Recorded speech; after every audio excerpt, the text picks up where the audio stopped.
విద్యార్థులందరికీ ఆశీస్సులు. ముఖ్యంగా ఆడపిల్లలు చాలా ఎక్కువ మంది ఉన్నారు. నేను రాయదుర్గంలో బాలికల జూనియర్ కళాశాల తీసుకురావడం వల్ల సంఖ్య పెరిగిందని నేను నమ్ముతా ఉన్నా. ఏమ్మా అంతేనా? ఎంతమంది జూనియర్ కాలేజీలో చదువుకున్నారు? గర్ల్స్ జూనియర్ కాలేజీలో? గుడ్ గుడ్ గుడ్, చాలా సంతోషం. ఇదే రాయదుర్గంలో నేను ఆశించే అభివృద్ధి. బాలికా విద్యకు పెద్దపీట వేస్తూ గతంలో ప్రభుత్వం అమ్మఒడిన కార్యక్రమం పెట్టకముందే నేను చదువుల ఒడి పేరుతో వందల మంది ఆడపిల్లల్ని బడి మానేసిన వాళ్ళని స్కూళ్ళకు పంపించి వాళ్లకు విద్యాబుద్ధులు నేర్పించడం జరిగింది. 10th క్లాసు 9th క్లాస్కే తల్లిదండ్రులు పెళ్లిళ్ళు చేస్తామంటే పెళ్లికి అది సరైన వయసు కాదని బాలికల జూనియర్ కళాశాల తీసుకొస్తే ఖచ్చితంగా అందరూ అమ్మాయిలు 10th క్లాస్ అయిపోతానే ఇంటర్మీడియట్ చేరుస్తారని రాష్ట్రంలో తొలిసారిగా చంద్రబాబు నాయుడు గారిని ఒప్పించి మెప్పించి తొలి కళాశాలగా రాయదుర్గం బాలికల జూనియర్ కళాశాల తీసుకొచ్చాము. ఆ రోజు ఈ డిగ్రీ కాలేజీ కూడా నేను 1999 2004 మధ్య పార్లమెంటు సభ్యుడయ్యాను. చిన్న వయస్సు, 35 సంవత్సరాలకే పార్లమెంటులో ఢిల్లీలో తెలుగు వాణిని వినిపించే అవకాశం ఇక్కడ ప్రజలు నాకు ఇచ్చారు. మరి ఆ ప్రజలకు ఎట్లా రుణం తీర్చుకోవాలనుకుంటున్నప్పుడు ఇక్కడికి వస్తే ఇక్కడ నాయకులంతా డిగ్రీ కళాశాల మంజూరైంది కానీ శాశ్వతమైన భవనాలు లేకుండా ఉన్నాయి, చాలా ఇబ్బందులు పడతానంటే నేనే నా ఎంపీ ల్యాడ్స్ నుంచి మొట్టమొదట కొన్ని తరగతి గదులను నిర్మించే కార్యక్రమాన్ని ప్రారంభం చేయడం ద్వారా ఈ డిగ్రీ కళాశాల శాశ్వత భవన నిర్మాణ కార్యక్రమాలకు ఆద్యుడయ్యాననే విషయాన్ని మీ అందరికీ గుర్తు చేస్తా ఉన్నా. 10 ఏళ్ల తర్వాత మళ్ళా నేను ఎమ్మెల్యేగా ఇక్కడికి వస్తే అక్కడ ప్రిన్సిపాల్ గారు ఉన్నారు.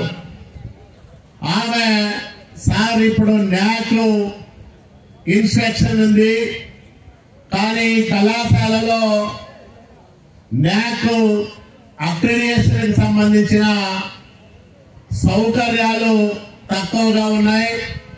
ఆ బృందం తనిఖీకి వస్తే ఈ కళాశాలకు న్యాక్ గుర్తింపు వచ్చే అవకాశం లేదంటే మీకు ఏమేమి కావాలో పేపర్ మీద రాసి ఇవ్వండమ్మా, అన్ని కూడా చేసి న్యాక్ అక్రిడిటేషన్కి అవసరమైన సదుపాయాలన్నీ కూడా కల్పిస్తానని మాట ఇచ్చి న్యాక్ బృందం ఈ కళాశాలకు రాకముందే ఆ సౌకర్యాలన్నీ కూడా కల్పించామని మీ అందరికీ నేను గుర్తు చేస్తా ఉన్నా.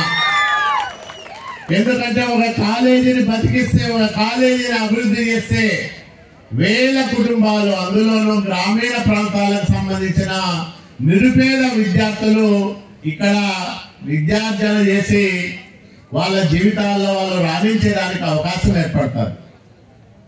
కాబట్టి ఇది ఒక పవిత్రమైన దేవాలయం. ఈ దేవాలయంలో ప్రతి ఒక్కరూ కూడా విద్యతో పాటు నైతిక ప్రవర్తన అభ్యసించాలి, ఆచరించాలని నేను ప్రగాఢంగా కోరుకుంటా ఉన్నా. క్రమశిక్షణ లేని మనిషి జీవితంలో ఏది సాధించలేడు. ప్రతి మనిషికి క్రమశిక్షణకు మించిన శక్తి ఆయుధము ఏది లేదని కూడా నేను మీ అందరికీ మనవి చేస్తా ఉన్నా. మీరు ఒక డిసిప్లైన్డ్ సిటిజన్ అయితే, ఒక డిసిప్లైన్డ్ స్టూడెంట్ అయితే జీవితంలో మీకు కావాల్సినవన్నీ కూడా వంతకవే అబ్బుతాయి. పెద్ద పెద్ద పదవుల్లో ఉన్న వ్యక్తులను గమనించినా లేదా వాళ్ళు వాళ్ళ జీవితాల్లో ఉన్నత స్థాయికి చేరుకోవడం ఎట్లా సాధ్యమైందో మనమంతా అధ్యయనం చేసిన వాళ్ళలో గొప్ప నిగూఢమైన శక్తి దాగి ఉంటుంది. అదే క్రమశిక్షణ, నిబద్ధతతో పనిచేయడం, అట్లాగే సాటి మనిషిని ఆదరించడం, సమాజాన్ని ప్రేమించడం, ఇవన్నీ నువ్వు నేర్చుకోగలిగితే అద్భుతమైన పౌరుడిగా ఈ భారతదేశానికి గొప్ప శక్తిగా ఎదిగేదానికి అవకాశం ఉంటుందని మీ అందరికీ నేను మనవి చేస్తా ఉన్నా. ఒక మారుమూల ప్రాంతం, అభివృద్ధి జాడలేని ప్రాంతం, పేదరికం దారిద్ర్యం ఎక్కువగా ఉండే ప్రాంతం రాయదుర్గం. ఇట్లాంటి ప్రాంతం నుంచి మీరందరూ కూడా గొప్పగా ఎదగాలని, దేశం గర్వించే పౌరులుగా ఎదగాలనేదే నా ప్రగాఢమైన కోరిక. రాయదుర్గం విద్యార్థులు కానీ పౌరులు కానీ ఏ ఒక్కరికి తీసుకోరనే విధంగా మనం అభివృద్ధి సాధించాలి. అప్పుడే మనకు రాయదుర్గానికి మంచి పేరు వస్తుంది, ప్రత్యేకమైన గుర్తింపు గౌరవం వస్తుందని మీ అందరికీ నేను మనవి చేస్తా ఉన్నా. చాలా మంది రాయదుర్గానికి ఎమ్మెల్యేలుగా పనిచేశారు. కానీ మీరు ఎక్కడికి వెళ్ళినా, ఈ రోజు అనంతపురం వెళ్ళినా, విశాఖపట్నం వెళ్ళినా మీ ఎమ్మెల్యే ఎవరంటే కాలవ శ్రీనివాసులు అంటే ఆయన అంటారు. అవునా కాదా? అంటే మన వల్ల ఒక ప్రాంతానికి గుర్తింపు రావాలనేది నా తపన కూడా.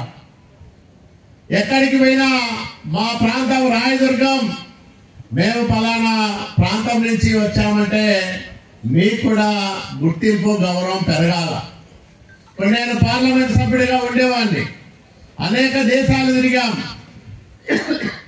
అప్పట్లో చాలా దేశాలకు సంబంధించిన పార్లమెంట్ సభ్యులు కానీ అక్కడ వివిధ హోదాల్లో ఉండే వ్యక్తులు పరిచయమైనప్పుడు మేము 20 మంది 25 మంది పార్లమెంట్ సభ్యులుగా వివిధ రాష్ట్రాలకు సంబంధించిన వాళ్ళం ఆ బృందంలో ఉన్నప్పుడు వాళ్ళు పరిచయం చేసుకుంటే, నేను ఆంధ్రప్రదేశ్ నుంచి అంటే ఏ పార్టీ అంటే చంద్రబాబు నాయుడు గారి పార్టీ అంటే ఓ బాబు గారా అనేవాళ్ళు.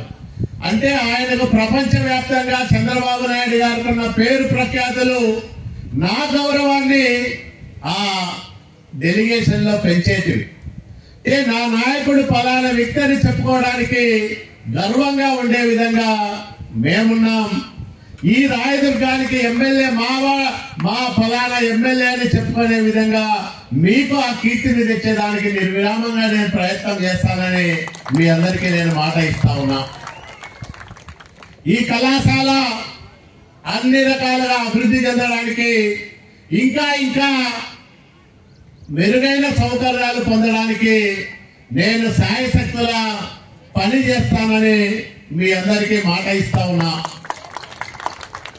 కాంపౌండ్ వాళ్ళు అడిగారు, ఖచ్చితంగా కాంపౌండ్ వాళ్ళ నిర్మాణం చేయిస్తానని మీ అందరికీ మాట ఇస్తా ఉన్నా. లైబ్రరీ బ్లాక్ అసంపూర్తిగా ఉందన్నారు, దానికి కూడా నిధులు ఇప్పిస్తా. రాష్ట్రం ఆర్థికంగా కష్టాల్లో ఉంది, కానీ చంద్రబాబు నాయుడు గారనే గొప్ప ధైర్యం మన వెనకాల ఉంది. ఆ ధైర్యాన్ని చూసుకొని మనం ఎన్ని వరాలైనా ఇవ్వచ్చు, ఎన్ని హామీలైనా ఇవ్వచ్చు. ఎందుకంటే 1కి 4 సార్లు పై సార్ మాకు ఇది కావాలంటే, అట్లాగే లోకేష్ బాబు గారే స్వయంగా ఈరోజు విద్యాశాఖను చూస్తా ఉన్నారు. హైయర్ ఎడ్యుకేషన్ కూడా ఆయనే మంత్రిగా ఉన్నారు. కాబట్టి మాకు ఇది కావాలా, వెనుకబడిన ప్రాంతం, నేను మాట ఇచ్చి వచ్చా, ఆ మాటను నెరవేర్చమని అడిగితే లోకేష్ బాబు గారు కూడా కాదనరని మీ అందరికీ నేను మనవి చేస్తా ఉన్నా. ఈ కళాశాలకు కావాల్సిన సౌకర్యాలు సమకూర్చే బాధ్యత నా మీద పెట్టండి, బాగా చదువుకునే బాధ్యతలు మీరు తీసుకోమని మీ అందరికీ నేను మనవి చేస్తా ఉన్నా. నేను మీ నుంచి ఆశించేది అదొక్కటే, బాగా చదవాలా, క్రమశిక్షణతో మెలగాల, గురువులను గౌరవించాలా, తల్లిదండ్రులను ప్రేమించాలా, ఈ ప్రాంతాన్ని అభిమానించాలా, మీరు జీవితంలో బాగా రాణించాలని మీ అందరికీ నేను మనవి చేస్తా ఉన్నా. Thanks for watching this video. ఈ వీడియో మీకు నచ్చినట్లయితే లైక్ చేయండి, షేర్ చేయండి, సబ్స్క్రైబ్ చేసుకోండి. మన రాయదుర్గం ఆర్డీజీ న్యూస్. మా లేటెస్ట్ న్యూస్ అప్డేట్స్ కోసం నోటిఫికేషన్లు రావడానికి బెల్ బటన్ని యాక్టివేషన్ చేసుకోండి.